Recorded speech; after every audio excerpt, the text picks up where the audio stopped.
Voulez-vous savoir comment certaines personnes peuvent convaincre efficacement? Un bel exemple est fourni par Donald Trump lors de son discours de lancement de sa campagne présidentielle. Trump nous donne de terrifiants exemples en utilisant plusieurs méthodes et moyens de persuasion, comme par exemple l'utilisation des raisonnements fallacieux. Selon les experts du langage, un raisonnement fallacieux étant un raisonnement incorrect qui a pourtant une apparence de validité logique. Je vous présente les 7 raisonnements fallacieux utilisés par Donald Trump dans son discours.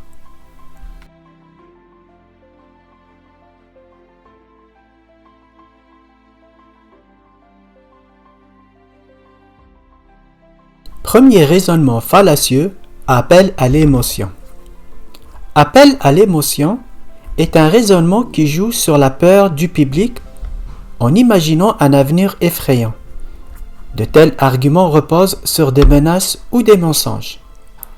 Voici un exemple de ce type de raisonnement utilisé par Donald Trump dans son discours, où Trump commence à indiquer que ce soit la Chine, le Japon ou d'autres pays qui détruisent les États-Unis à petit feu, ils nous tuent avec des échanges commerciaux actuels, alors que les USA ne font rien pour arrêter tout cela.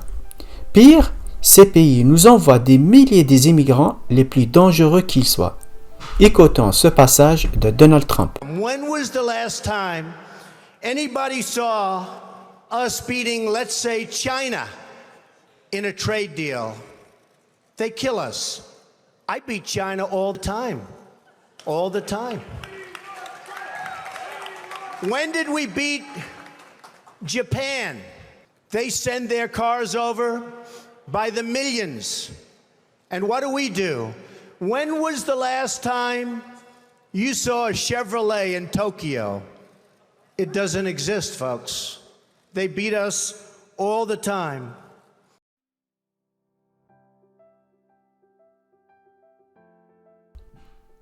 Un faux dilemme est un raisonnement qui présente 2 options possibles. Ainsi, en orientant le raisonnement pour rejeter une option, vous êtes obligé d'accepter l'autre. Voici un exemple de ce type de raisonnement utilisé par Donald Trump dans son discours. Il insiste que les autorités mexicaines nous envoient des citoyens mexicains par milliers. Ils ne nous envoient pas les meilleurs d'entre eux, bien sûr, mais non.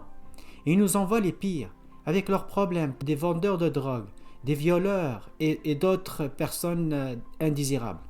Dans cette séquence, Donald Trump nous présente que 2 options. Si les Mexicains ne nous envoient pas les meilleurs, alors la seule autre option qui reste est qu'ils nous envoient des pires d'entre eux, en faisant par exprès de nous faire oublier les Mexicains honnêtes, ceux qui travaillent dans les différentes entreprises américaines. Écoutons cet extrait. It only makes common sense. They're sending us not the right people. It's coming from more than Mexico. It's coming from all over South and Latin America, and it's coming probably from the Middle East. But we don't know because we have no protection and we have no competence.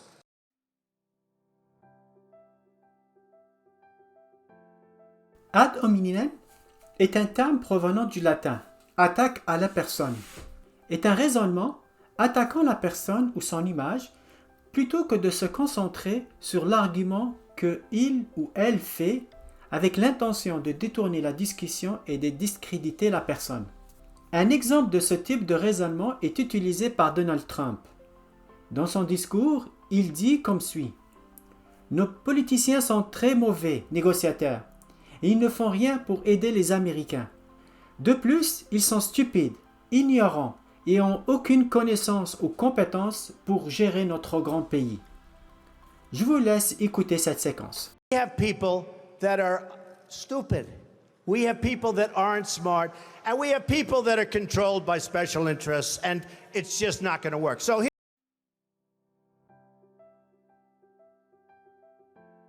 La pente glissante est un raisonnement présentant une séquence d'événements dont un ou plusieurs ne sont pas souhaitables. Bien que la séquence des événements soit possible, chaque transition se produisant avec une certaine probabilité aboutirait toujours à une catastrophe. Voici un exemple de ce type de raisonnement utilisé par Donald Trump dans son discours.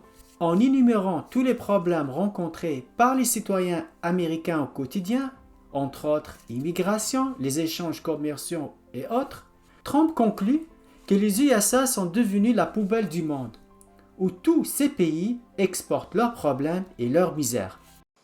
When do we beat Mexico at the border? They're laughing at us, at our stupidity. And now they're beating us economically. They are not our friend, believe me.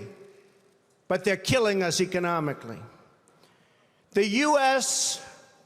has become a dumping ground for everybody else's problems.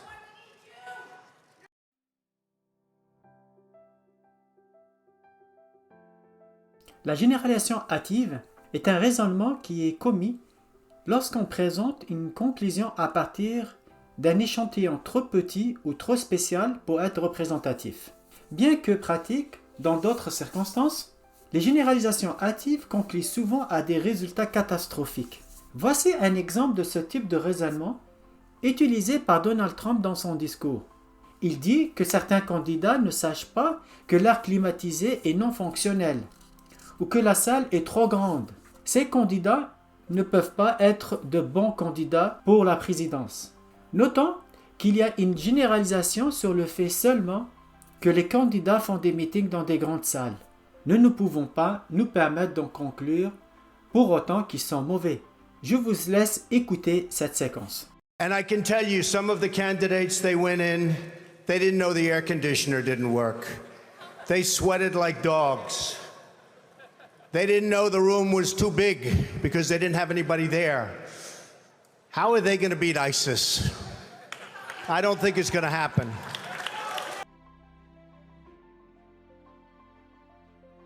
Il est intéressant d'analyser en profondeur les discours et les débats de nos hommes politiques afin de nous permettre de retirer des cas pratiques d'utilisation de ces types de raisonnements fallacieux qui permettent avec une efficacité redoutable de convaincre des gens. Cela frise la manipulation de masse et la propagande. Bien utilisé, ce type de raisonnement crée une illusion de vérité et devient impossible à les détecter. Il est important d'être capable de les reconnaître et adopter un esprit critique et vigilant pour ce type de discours